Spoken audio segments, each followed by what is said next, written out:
今回紹介させていただくのはシュタインのオーバーサイズリビルドスウェットです。自分が初めて手にしたシュタインのアイテムでもありまして、シュタインといえば今では非常に人気の高いブランドであり、自分もずっと噂には聞いていたのですが、完全なる偏見ですみません。リリースされているアイテムがどれも分かりやすく綺麗でかっこいいアイテムばかりだったので、ひねくれた自分にとっては一周回って逆に手を出していなかったブランドだったんですね。それがフラット YouTube を見ていて、このアイテムの存在を知りまして、古着のようでありながら古着では見つけることのできないドンピシャに好みなアイテムだなぁと気になり、調べたところどうやら定番リリースされているようでしたので、秋冬の方で狙おうと待ち構えてリリース後すぐに買いました。シュタインについて調べる中で、デザイナーの浅川さんが実際に店頭に立たれているセレクトショップキャロルの存在も知りまして、本当はそこで実物を見て買いたかったんですが、こういう優れた名品は本当にすぐなくなることを知っていたので、これだけは入荷を確認した時点ですぐ通販にて買ってしまいました。ちなみにキャロルに関してはその後も何度か訪れたのですが、とても素敵なお店ですね。服は陳列のされ方で本当に見え方が変わるというか、かっこよく見えるので、キャロルで売られている服はお店の全体的な雰囲気やその他のセレクトも含めた総合力で全部かっこよく見えるんですね。前置きが長くなってしまいましたが、アイテムの説明に入っていきたいと思います。こちらがシュタインで定番リリースされているオーバーサイズドリビルドスウェットになります。自分のものは 2021AW シーズンのものになりまして、フロントにフィロソフィーとプリントされたモデルです。シーズンごとに何かしらの文字がここにプリントされていまして、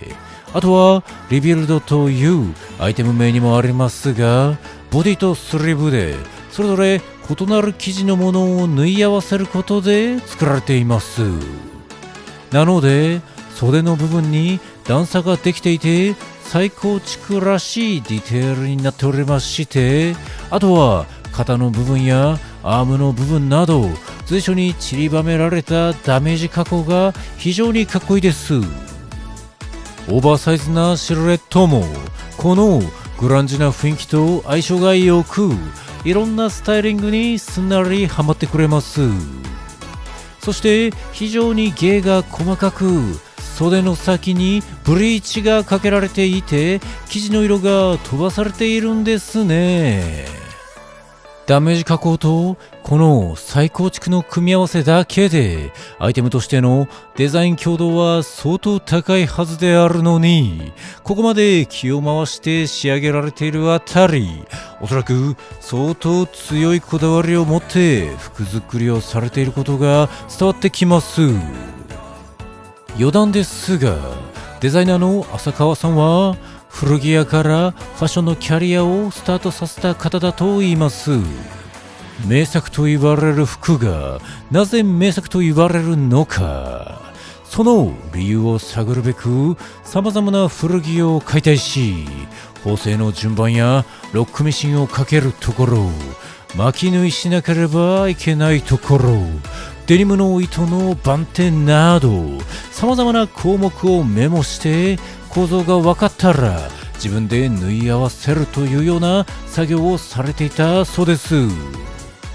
独学と言いながら強いこだわりを持って実物を手に取り、現場で真摯に向き合ってきた浅川さんの人となりも教えて、このアイテムの雰囲気だったりが全て腑に落ちたのと同時に、これまでまともに調べず勝手な思い込みで食わず嫌いして本当にごめんなさいと反省しました。恥ずかしながら撮影中の今現在、自分はまだシュタインのアイテムをこれ以外持ってはいないのですが、ルックを見てもらいますとお分かりの通り、ただ綺麗なだけでなく、古着的なニュアンスや解釈を感じさせるかっこいい服がたくさんあります。ちなみにシュタインというブランドはもともとパンツ3型からスタートされたようなので、その始まりといえるアイテムもいつか履いてみたいなと思っております。そんなところでシュタインのオーバーサイズリビルドスウェットの紹介でございました。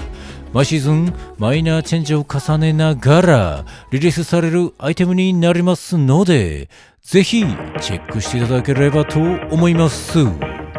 ご視聴くださり誠にありがとうございました。